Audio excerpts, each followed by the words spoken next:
safe harbor here anywhere. Or, Go ahead. Sorry. okay. Yeah. So, I guess that's so I would say the thing that we know for sure is that if you are 10% or lower, it's not going to work. And that's just okay. because we know that from a variety of charitable instruments, charitable remainder trust, charitable gift annuities. It's always that in the legislation that is the magic number. Now, how we know that with the charitable remainder trust, you can run right up to that 10% level. CGA is the same way. I think the most aggressive stance would be to say, well, this is what constitutes a charitable transaction in other contexts. So you could go with that 10% rule. I think the more aggressive you get, the more you want to clearly be able to document charitable intent. Because that's often the challenge with the bargain sale. If the person hasn't gone out of their way to sort of in writing document that I am wanting to make a charitable gift through this, then that can be problematic later. So that's the one thing I know is that's too far. How close can you get to that line? I don't know the answer to that. Jim, have you had any experiences with well, getting pushback everything, on that? no pushback ever, and nothing has ever been done less than 20%. Sure. In all of my transactions, so it's Yeah. not even close to the 10%. But I hear you loud and clear. The 10% rule is it's in the legislation for the charitable gift annuity. Yes. So And that's charitable where remainder trust. somebody could argue that. And as far as declaring donative intent, I put it right in the purchase contract. Of course, So of course. doesn't have to require a letter or something later. Mm-hmm.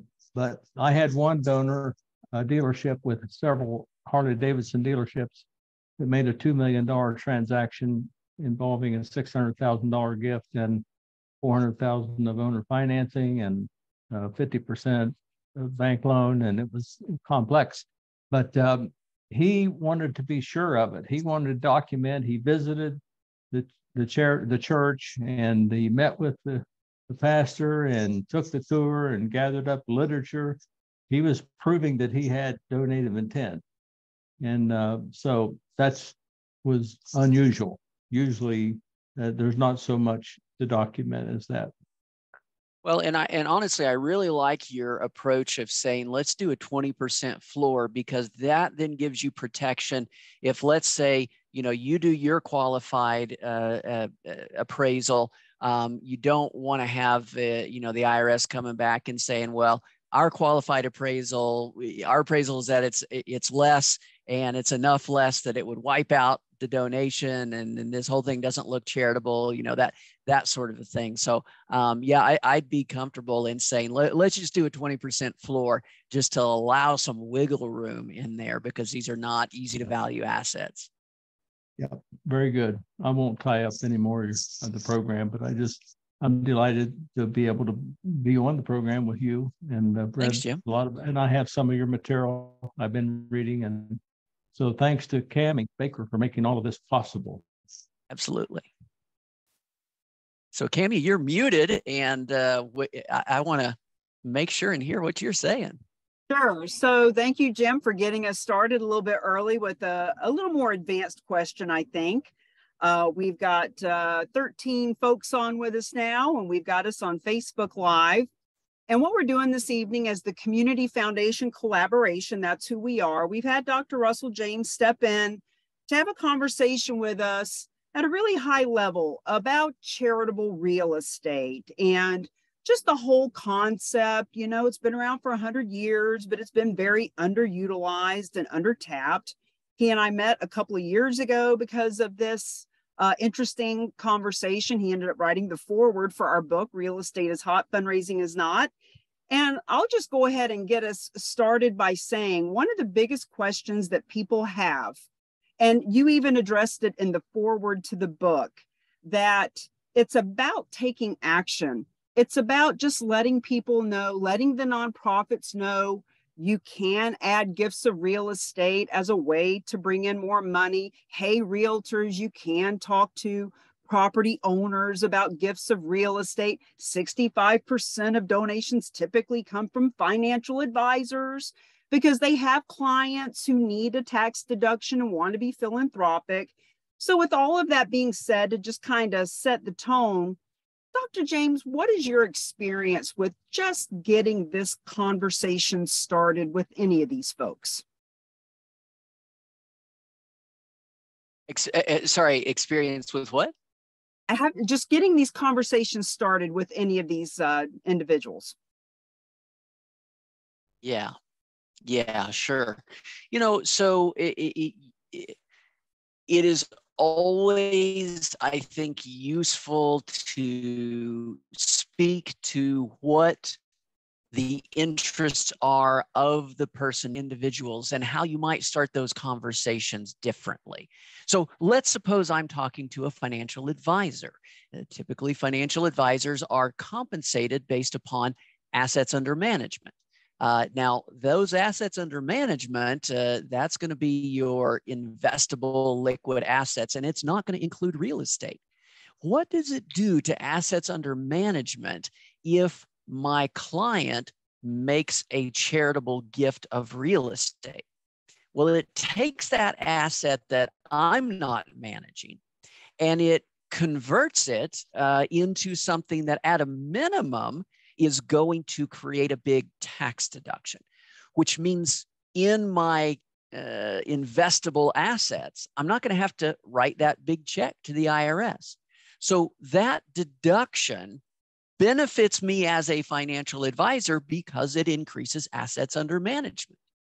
Now, of course, we can expand that if, let's say that the charity that's going to benefit from this is going to be a donor advised fund, and I can manage that cash once the real estate is sold within that donor advised fund. Well, now you've given me as an advisor even more reason to want to have these conversations. Now, let's switch that. Let's say we are talking with a nonprofit organization. Okay, well, for nonprofits, we're interested in having the resources to accomplish goals. So we want to talk about why it is powerful from a fundraising perspective. And there's a variety of different reasons why it's powerful.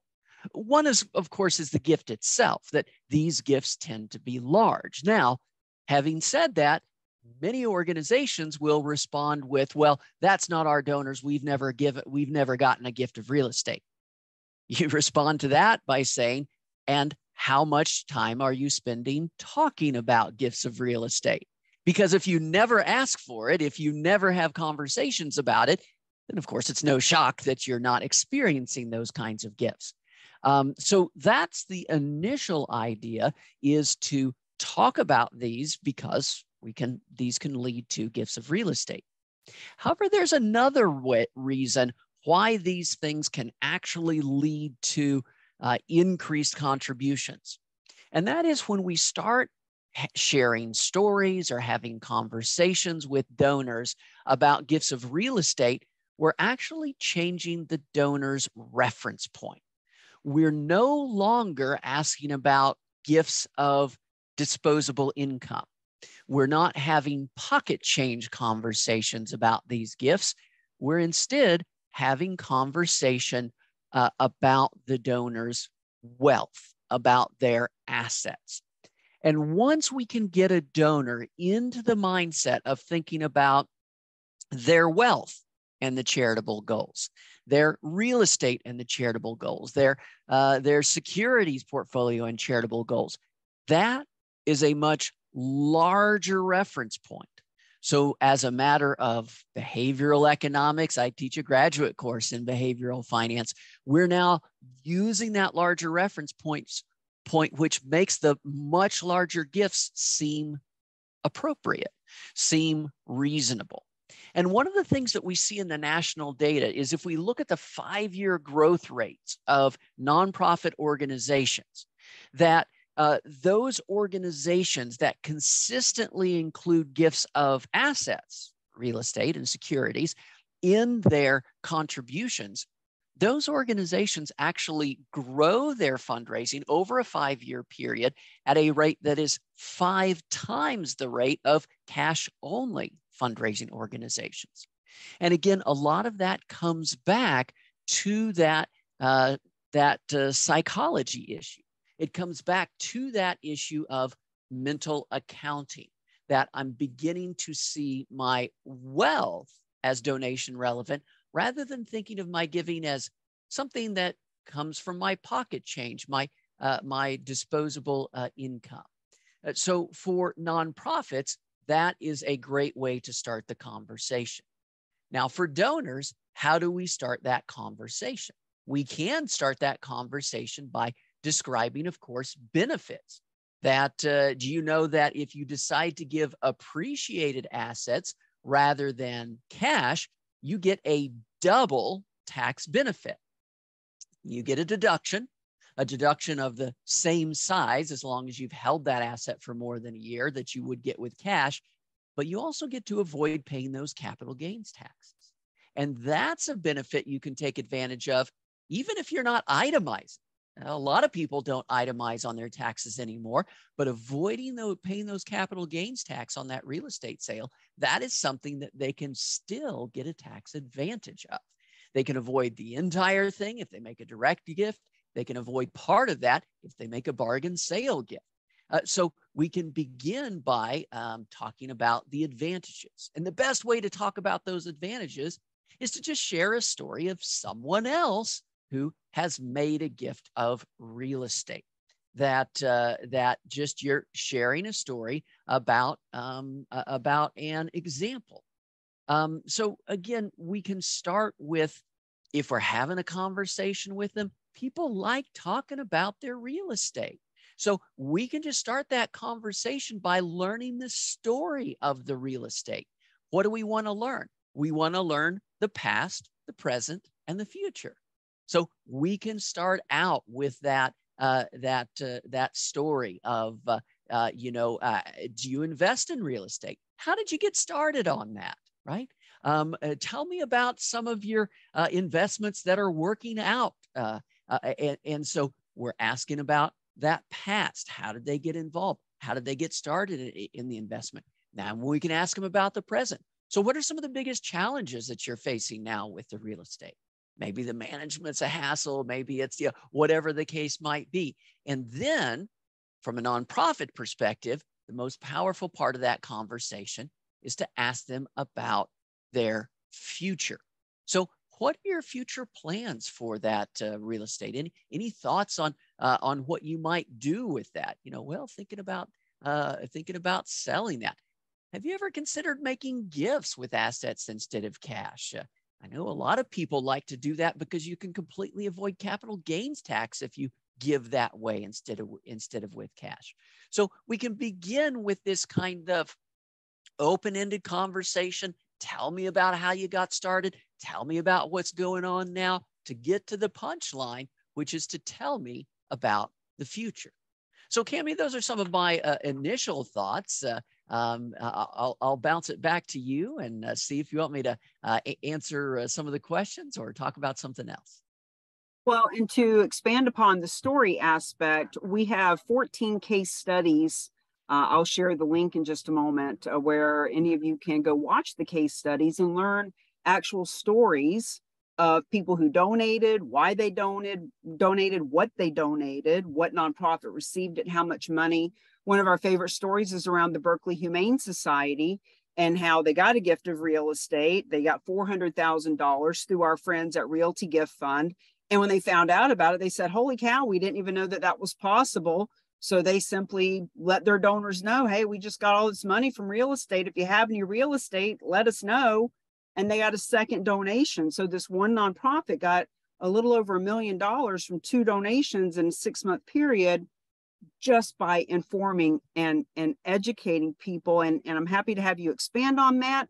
And we also have a question. Robin, if you'd like to unmute yourself, happy to have you engage with Dr. James yourself if you'd like to ask your question. Certainly, thank you. So I've been learning a lot about DAFs recently, and I think they're incredibly advantageous to donors. My question was, is the highest tax deduction from a gift of real estate, is that always from a DAF? So your tax deduction is going to be the same size as long as you give it to any public charity. The tax deduction limitations will happen if you're giving to a private foundation. That's where we run into reductions in the tax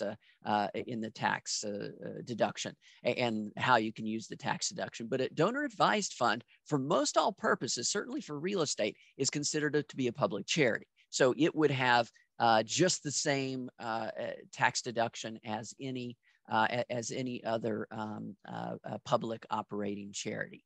And Robin, let me jump onto your second question there, because we've actually got some research on this question. You asked if, in my experience, that the tax deduction is a big inducement for donors with assets under management to give. And here's the interesting thing, Robin, on this. There's actually a massive national data set that includes information on charitable giving. It's called the Consumer Expenditure Survey, and it's put out by the Department of Labor, and it's what they use to create the inflation index, the consumer price index.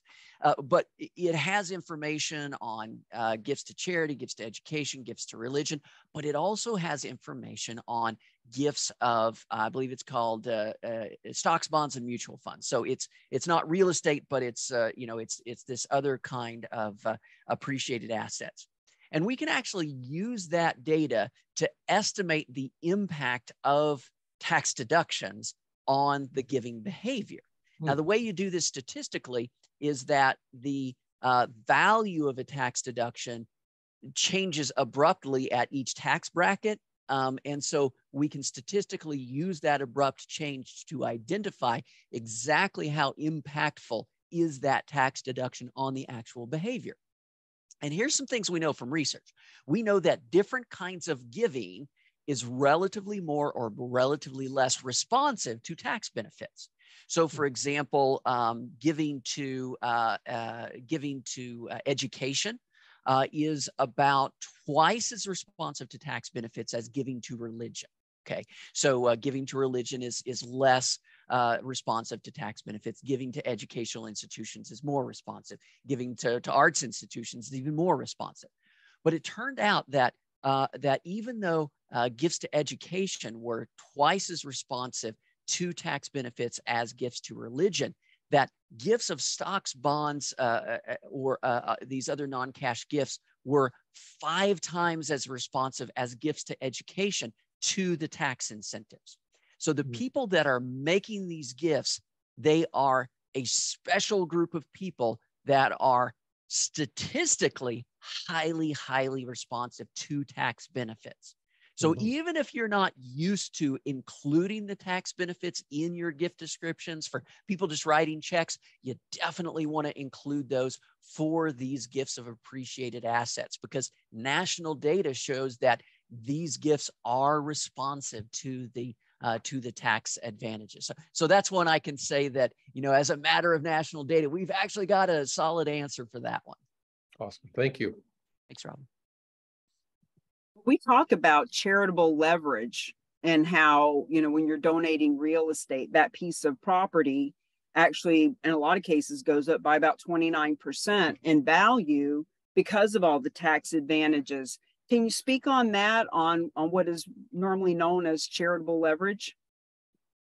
So I think the idea is we start with a donor who is supporting an organization, and we want to have a conversation that starts with, have you ever thought about giving something other than cash?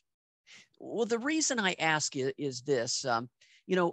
There's other donors in similar situations to yours, and they like to give appreciated assets rather than cash. Now, the reason they do that is because you get a double tax benefit if you give that way. It's a smarter way to give. So let me give you an example. Suppose you have a piece of real estate. Okay, you see what I'm doing here now. Now I'm going to get into an example. Now, one of the things that's important is you want that example to be like the person you're talking to. So let's say you're talking to somebody who is at a nonprofit organization. You want to give an example of another nonprofit organization and how they benefited. Let's say you're talking to a donor. You want to share a story about another donor and what that donor was able to do. So that can be the exact same transaction, but we're going to tell the story about the person who is like the person you were talking to. Or if we're talking to a financial advisor, we're going to tell that same story, but we're going to tell it from the perspective of the financial advisor, that this person took that asset, they were able to give that way, create this double tax benefit, which dramatically increased the assets, the wealth that they had available to invest in their retirement plan and these other liquid kinds of assets under management vehicles. So again, it's one transaction, but if we're talking to a nonprofit, we're going to share the story of the other nonprofit. If we're talking to the donor, we're going to share the story of the other donor. If we're talking to the financial advisor, we're going to share the impact of that transaction on their assets under management, financial assets. So it's always sharing story about people like you in these scenarios. You've also mentioned that when someone donates real estate, they are statistically likely to donate a second piece in that same year. And I've also heard it said that the psychological change when they actually donate real estate, they also start donating more cash than they used to. Can you speak on that? Yeah, absolutely. We do see that in the behavior. And again, it comes back to what I was mentioning earlier. The very first time that you get a gift from the donor's wealth, not from their disposable income, but from their wealth, that single event can be transformational for that donor. Because for most people, even charitable people, they will always think of giving as something that comes from disposable income. How much do I have this week? Do I have some extra this month? Well, let's make something charitable. And that's fine. But that's not where the really big gifts that actually move the needle for nonprofit organizations come from. They don't come from disposable income decisions. They come from someone with wealth, which wealth is not held in cash. It's held in non-cash assets. It's held in real estate and stocks and bonds and oftentimes corporations that are not publicly traded, business interests, all of these sorts of challenging things. Whenever we get that flavor of a gift, it can be transformational for the donor because now they start to think of their wealth as something they can make a philanthropic impact with. That the philanthropy decision is no longer just a pocket change decision. So that gift of real estate is not powerful only because it's going to be massive, because that's just the size of those assets, but because it's training the donor to think of their wealth in a certain way. And frankly, the first time you get a donor to realize that capital gains taxes are completely optional, what are they going to think about the next time they're facing a scenario where they're going to hit some capital gains tax? Oh, wait a second. I did something before where I didn't have to pay those things. There's something charitable about that, right? So we're training the donor to understand this is powerful. This is a smarter way to give. So I know a lot of nonprofits can look at something like real estate and say, oh, just write us the check. This seems like a hassle and all of that. And I'm over here saying, no. would much rather get a $10,000 gift that's a piece of a real estate transaction or some other non-cash asset than a $10,000 check. Because the checking account, that's where our disposable income lives. That's not where wealth is held. And so it is a big win if we can move that $10,000 gift from the disposable income checking account side to the non-cash asset like a real estate side. Even though the nonprofit might think, oh, that's just adding more hassle. No, no, no, that is really powerful if we can let the donor go through that process and learn not only the tax advantages, but sort of the psychological change that happens when they're using their wealth for philanthropy. Well, and I love that you bring that up because, you know, in our book, we talk about the difference between a fundraiser and getting funded through gifts of real estate, kind of like carrying a bucket of water when someone's thirsty versus building a pipeline. And so when you are saying that, how you're helping to shift that mindset, that one donor that has now given from their wealth bucket, they could be around for the next 20, 30 years. And that's that pipeline that we're talking about, creating a different mindset. And to your point about stories. So now we're not just pulling from stories from the newspaper or the Real Agents of Change plethora of case studies, but our nonprofit has a story. Our real estate office has a story. So those are really important. You know, Cammie, one of the things it does is this changes the relationship of the fundraiser to the donor, because the tendency is you don't want to get into this space where you're just always asking, you know, need, asking. Instead, you'd like to get into the space of bringing some good ideas, get into the space of being that advisor in the sense of sharing stories of what other people like the donor have done before. Because what that does is it puts you in a place where you can become that philanthropic advisor.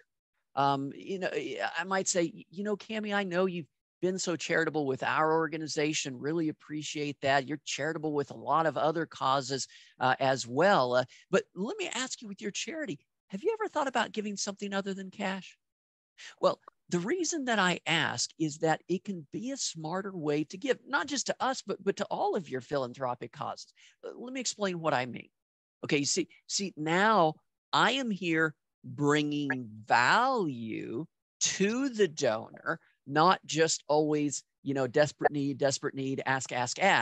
I am now actually bringing value, showing them a smarter way to do things. And I'm opening up that philanthropic conversation where I'm not just narrowly focused on give it to us, otherwise I don't want to talk to you. I'm now having these more global conversations about their wealth as a whole, their philanthropic goals as a whole, and how to be smarter about accomplishing those goals. And I got to tell you, those global big picture conversations, that's what can lead to the major lifetime investment gifts. These, we've got a desperate need for next month. Those will not lead to those major lifetime investment gifts.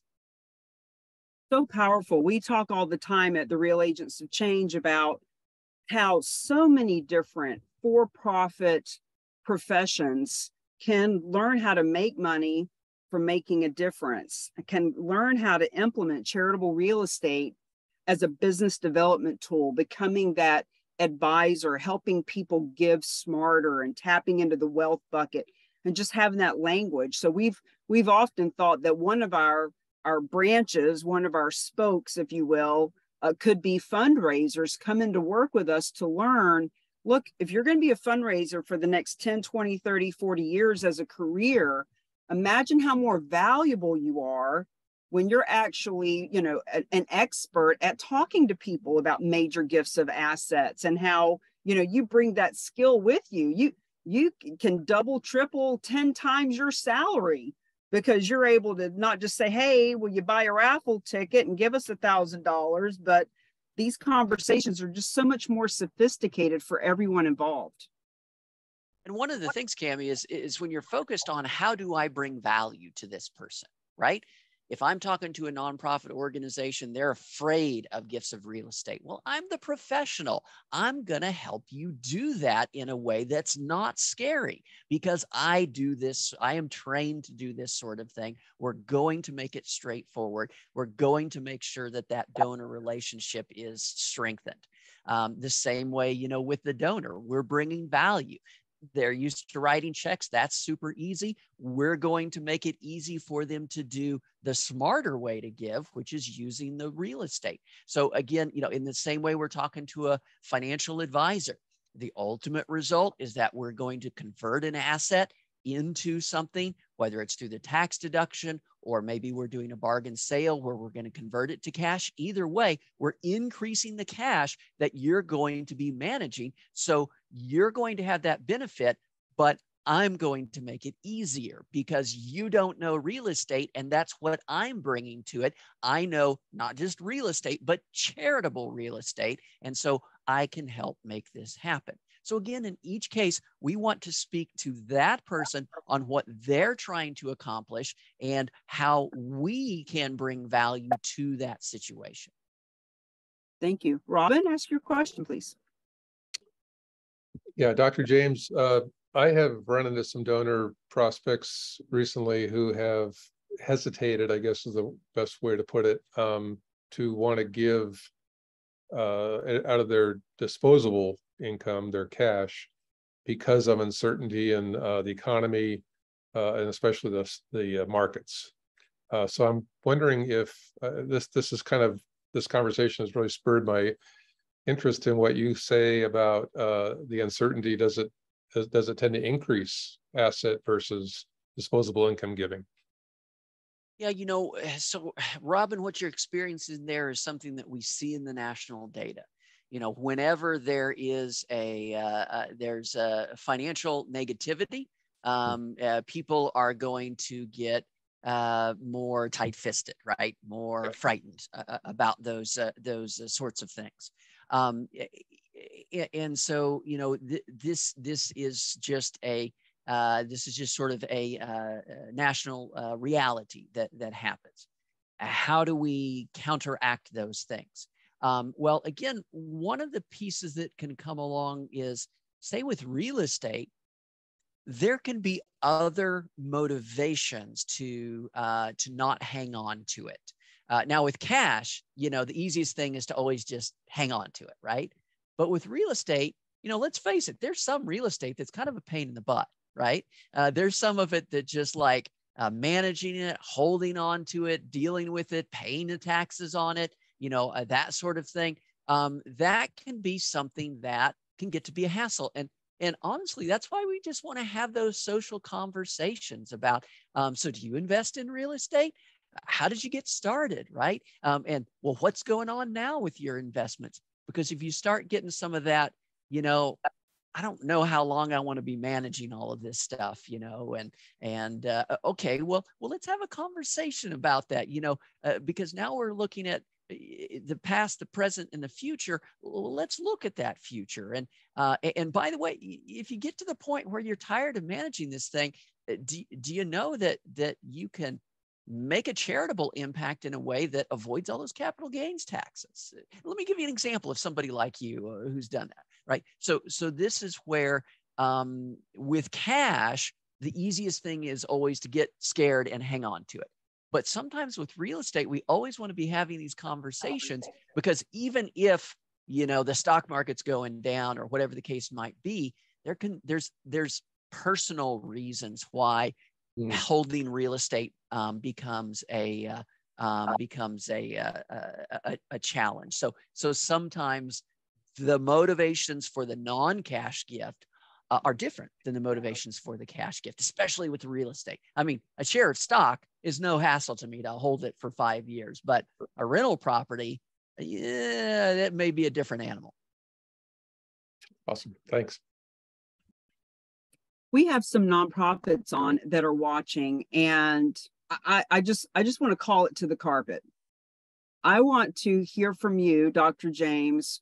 Why is it, do you think, that when we tell a nonprofit you can benefit from real estate from donors in your own donor list without taking title, with no risk and no money out of your pocket. All you have to do is tell them that it's possible. And they sit there like deers in the headlights, and months go by, and they just can't bring themselves to say what Berkeley Humane Society said. Hey guys, we don't know how this works, but oh boy, if you got any real estate, just let us know. Have a great day. Why do you think they can't do that? So there's two things that can help. One, of course, is the more we can simplify it, the more we can make that yes decision an easy decision, the easier it's going to be. In other words, if we say, okay, here's your marketing plan. Here's the message you're going to include in your newsletter. Here's the story you're going to include in your newsletter. Here's the professionally done graphics. You're going to block, copy, stick it, put it in your normal communications. Okay. So number one is we want to make that super easy. But ultimately, I'll be a little bit obnoxious here to say that most nonprofit managers are risk-averse herd animals, right? So what will motivate them is to have someone else who's doing it and they are not, okay? What will motivate them is to say, we're getting left behind, right? That fear of missing out. Now, how can we find those example nonprofits in our community that are actually doing this? Well, of course, we can do it through our conversations and networks, but there's actually another way to do it. It's public record. So for any nonprofit in your city or in the country, you can just go online and look up there. It's called Form 990, IRS Form 990. Every nonprofit that's not a church or synagogue or mosque, every other nonprofit, they have to file this annually. And part of that filing is to report any non-cash gifts that they have received. And if it's more than $25,000, they have to report it separately on Schedule M as in Mary. And you can see who has gotten a gift of real estate. Now, the reason that can be powerful is not only working with that organization because they're already sold, right? They've already gotten it. But when you find that other organization, you can then use them as an example for every other organization that is similar, every other organization that is representing that same cause or is in that same community. And Candy, I'm telling you this not as some sort of theoretical concept. I use this and I can tell you it's powerful because for some crazy reason, they allowed a tenured professor to come speak to the foundation board of Texas Tech University here where I work. And you know what I did? I showed them from the Schedule M, from one of our competitor organizations, Iowa State University, that's in the Big 12 conference, just like we are. And I said, here is what they are doing with gifts of real estate and non-cash gifts. And here's what we're doing. And what we were doing was jack. And what they were doing was millions of dollars. And I got to tell you, none of the studies that I had done or data analysis or psychology research has a tenth of the impact of saying, hey, here's what I wouldn't call them the superstar organization. I just say, here's what this place is doing. And here's what you're doing. Fear of missing out. A risk-averse herd animal responds to that kind of reality. So notice I didn't give them the Big 12 average, right? I went and found the superstar organization and used that to motivate them because it showed them what could be the case. And again, you can do this for any nonprofit. You just get online. It's free. Type in, Form 990s. There's GuideStar, ProPublica. There's various places that'll give you that for free. Well, there you have it, CFC folks, my community foundation collaboration. So speaking of community foundations, so we're working with a gentleman who's with the Amelia Group, And he is making warm introductions for our participants to community foundations. And as you know, some of them already accept real estate in the hundreds of millions of dollars. And some of them are actually saying, we've never heard of that before. Do other community foundations take gifts of real estate? So I love what you just said, because we do that research before we even get in front of them and be able to say, well, yeah, you know, here's X, Y, Z and form, you know, X. So, because when we go to the Realty Gift Fund website, we can see Habitat for Humanity, Girl Scouts, Oregon University. And we say that, but I love how you've put it into perspective that when it's the neighbor or when it's someone that they kind of feel, you know, like Georgia and Alabama, kind of a, you know, a rivalry with, I love that. Mm-hmm. Barbara, please. We've got a question from Barbara.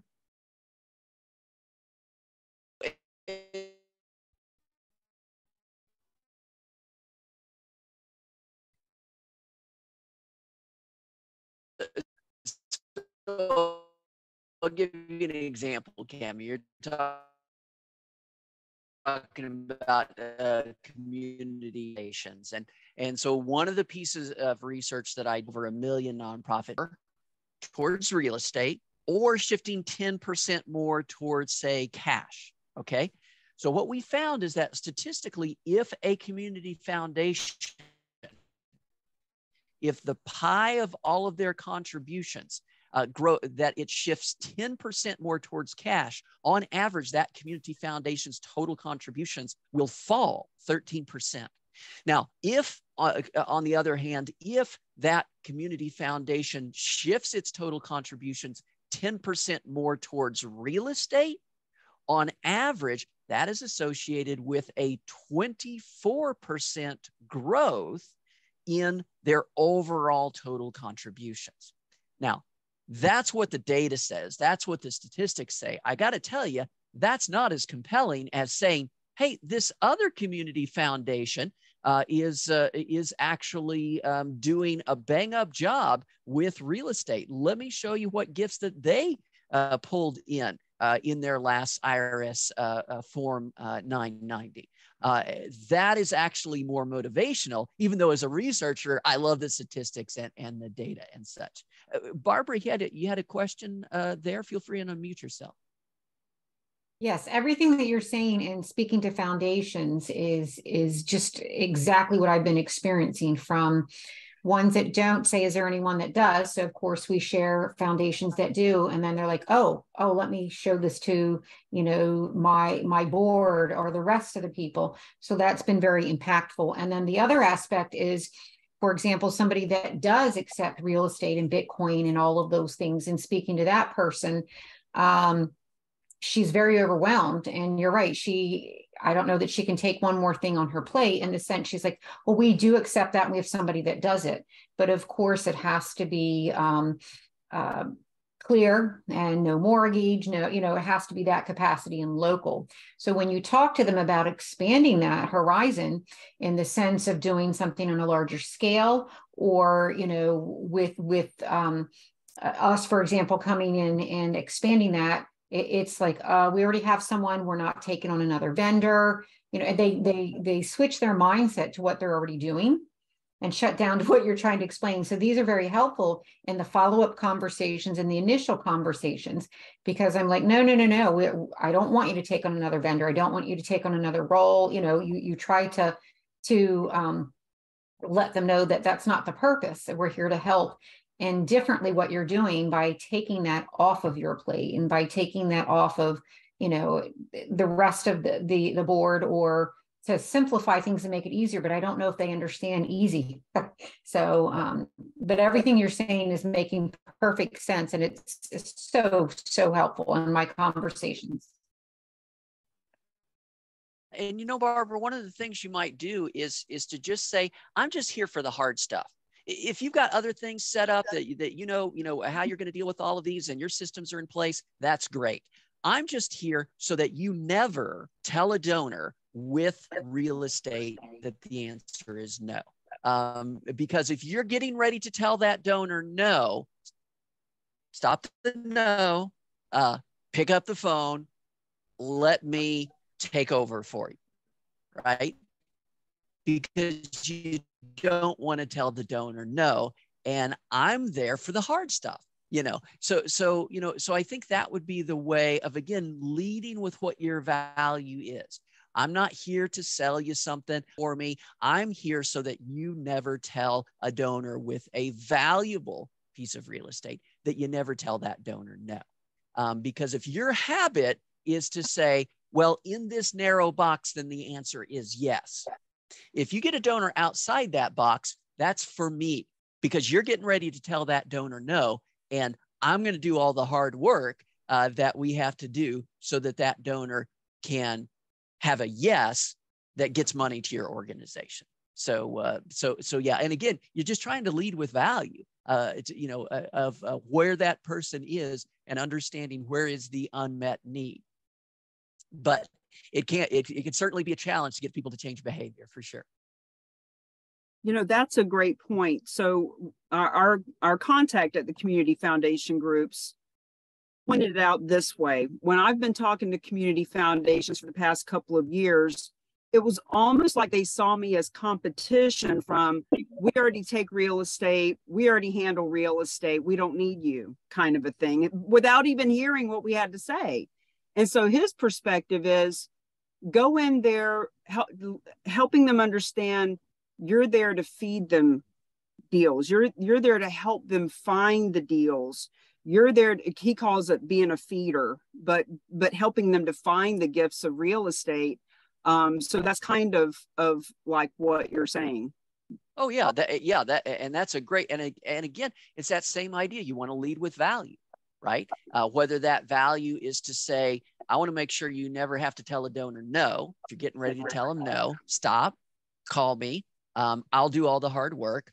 Or to say, I'm here to bring real estate gifts to you. I know you do real estate gifts. You want more of them, right? So that's a role that I can play as well. So in both cases, you're leading with value. And whether that's the donor or the nonprofit or the financial advisor, we put ourselves in their shoes. We lead with value to them.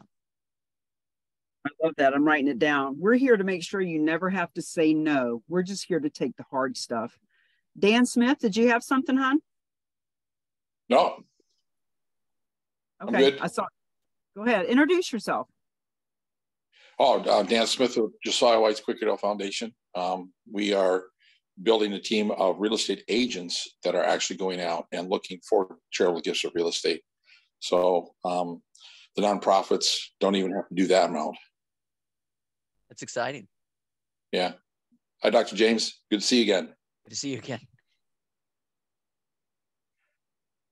Something else that also leans into that is in talking to some nonprofits. I have a nonprofit, a veteran organization, and they're looking for ways to raise money. So we have the resource of charitable giving of real estate, which they're excited. He is an investor. He knows about bargain sales.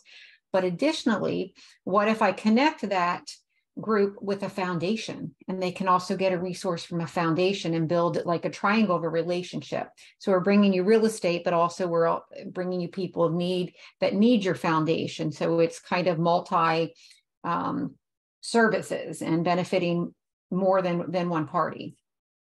Yeah, absolutely. Anytime you can lead with value, and then of course you want to extend that once you've sold one organization, they've had a good experience, then you want to use them as the referral for other organizations that they would be willing to share their story or allow you to share their story. And because again, when you're working with nonprofits are herd animals. And so if you get that lead organization to that you can show them as an example, then that's always very powerful.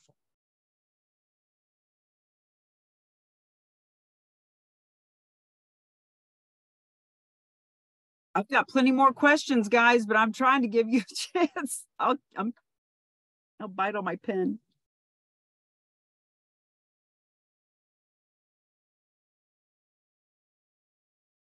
one of the things that we would like to approach with the community foundations, we're letting our people who are having these beautiful warm introductions to the person in charge at the community foundation. They're being introduced by someone that's, whether they know him personally or not, he's a very well respected colleague. And we don't want to go in there guns blazing. Hey, you gave money to 1,000 nonprofits in the last 10 years. We're going to get in front of them and teach them how this works. We want to bring value, right? We want to have ways to build that relationship and that rapport, knowing that when they do realize what you just said, that we're here for the hard stuff. We're here to help you ferret out other gifts that you wouldn't want to take or you couldn't handle, or maybe they're in another part of the country. But we would like for them to really understand that those major gifts are in the donor list of those nonprofits that they're giving grants to. All those nonprofits that they're giving 5,000 and 50,000, and they have donations of real estate in their donor list, but not only are they not asking for them, they're turning them down when they come because they don't know what to do with it. What do you think is the value proposition to say to a big community foundation to help them understand that we could actually educate the nonprofits about gifts of real estate? So I think you want to approach that by using the term capacity building, that we can help you with the capacity building of your grantees. And in a perfect world, what you'd like to do is to say, let me give you an example. Here's an organization that is a grantee of yours. And let me share with you what their experience was in expanding these conversations to include gifts of real estate with their donors. So again, it's that social proof that you're here to help your grantees. And part of that is capacity building so that those grantees can be able to be good at getting their own contributions. And a big part of that is learning to deal with gifts of wealth. And here's an example of an organization, ideally somebody that they're already supporting, who has done that and how it has been helpful for their long-term capacity building. So I think that's the kind of approach, and it's the reality, just like with anything else in major transaction sales. You start with a satisfied customer, right? And then you sort of branch out from there to show others the example of what it is that that can be done in other places with that successful example. So if you can approach it that way, I think it's powerful. I mean, it's great to talk about capacity building, but it's all just theoretical until you get some examples of an organization that you can point to and how, even if it's a small organization, but how it has impacted them. Well, to your point about the Form 990, it's been pointed out that any of these community foundations who are giving out hundreds of grants a year, you can see right on their form who they gave the money to, how much they gave them. So there's a little bit of research here. Okay, here's 100 nonprofits that they gave a donation, a grant to last year. Now go search those nonprofits and see if they did get some kind of major gift to go back and cross-reference and show them, is what you're saying. Yeah, that's right. So if you don't have a story, you can go hunt that story down. You can pull up the 990s, find who's gotten real estate gifts, go have a conversation with that organization. Say, how did that happen? Tell me about the impact that it made. How can we make more of those happen? That sort of thing. So I think it's a great idea, Cam. Awesome. I'm just putting my contact information in for any of you who don't have it. Robin is asking if we'll be posting our case studies. I'm happy to share a plethora of resources with you, Robin. Please feel free to text me or email me, and we'll make sure that you get all of that. Okay, friends, we're calling it a done deal. We got a couple minutes left.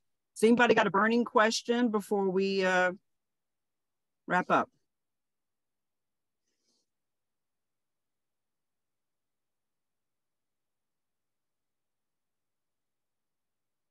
Well, we at the Real Agents of Change are just honored to have your time and attention, the foreword that you wrote for the book, and talking about how, you know, people just, they need to take action. The disease is inertia. I love that you said that, because I couldn't get away with that, but I can say that you said it. And do you have any final thoughts for our viewers? This video is gonna live on for years. So any final thoughts about what we're doing? Well, just to understand how important the work is, that I know that, you know, if we were out asking for $50 gifts, you get lots of little responses, and it makes you feel good along the way that I'm doing something, you know, for a nonprofit. But that's not what moves the needle. It is these major gifts of wealth. That is what can transform your community. That is what can transform a nonprofit. So, you know, so the downside of those is that you got to keep pushing. It can take a while, but the idea is, you know, you just keep pushing, because when that actually pushes through, when it breaks through, it's not going to be the impact that you get from a $50 gift or a $100 gift. It can be really a dramatic transformational impact because of the magnitude of these gifts. So so keep at it, because when it breaks through in a big way. Thank you so much for your time. And friends, that's the end of our training today. Thank you for being here. Please reach out to any of us. Thank you. You're welcome. Bye-bye, everybody. Thank you.